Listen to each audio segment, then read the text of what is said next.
కృష్ణా గోదావరి జలాల అంశంలో కాంగ్రెస్ ప్రభుత్వంపై బీఆర్ఎస్ అసత్య ప్రచారం చేస్తోందని ఆరోపించారు మంత్రి ఉత్తమ్ కుమార్ రెడ్డి. కృష్ణా జలాలను ఏపీ అక్రమంగా తరలించుకోవడంలో నాటి సీఎం కేసీఆర్ పాత్ర ఉందని ఆరోపించారు.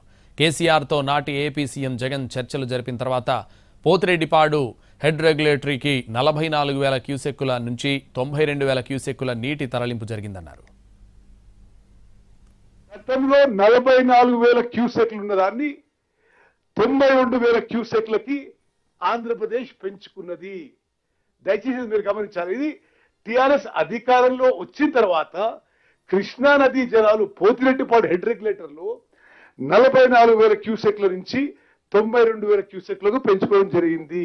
ఆంధ్రప్రదేశ్ ముఖ్యమంత్రి జగన్మోహన్ రెడ్డి గారు మే 2019 జనవరి 2020 జూన్ 2020లో ప్రగతి భవన్ లో తెలంగాణ ముఖ్యమంత్రిని పలుమార్లు కలిశారు.